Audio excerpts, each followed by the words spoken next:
Езекиел кітабының 8-ші тарауында Езекиел киелі үйді Құдайдың нұрлы салтанаты тастап кеткен аян көрінісін көреді. Сол Құдайдың Израильді жазалаған көрінісі болатын.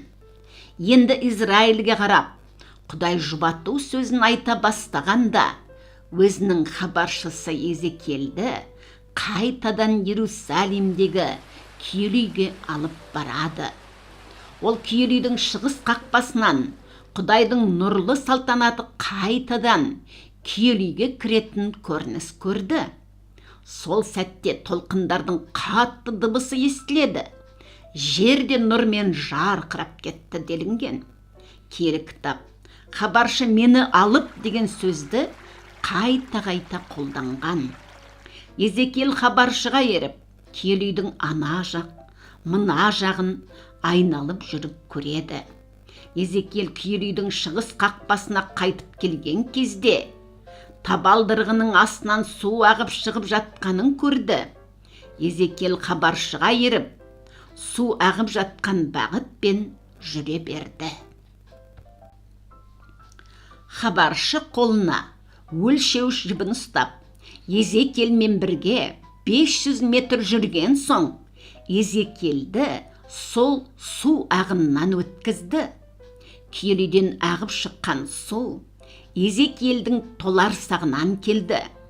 Хабаршы қолына қайтадан өлшеуіш жібін ұстап, 500 метр жүрді. Сосын Езекиелді судан қайтадан өткізді. Енді су Езекиелдің тізесінен келді.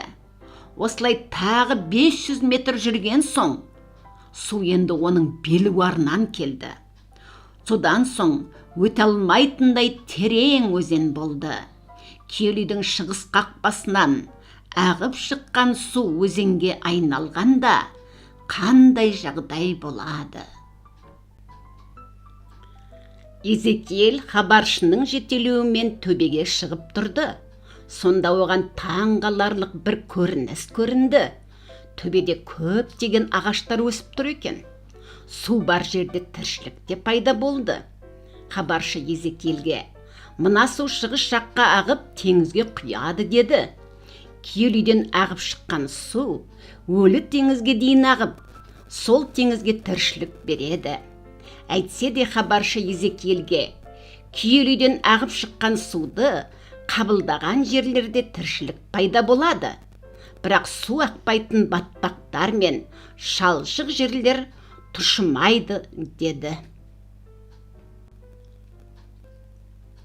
Балалар, киелі үйді толтыратын нұрлы салтанат біз елестете алмайтындай қалыпта келудің орнына күнделікті өмірде көріп жүрген су сияқты кәдімгідей боп көрінетін шығар. Сонда Құдайдың нұрлы салтанаты осы әлемдегі кішкентай өсімдіктерден бастап балық және осы жерде өмір сүретін бізге дейін бәріне тіршілік сыйлайды.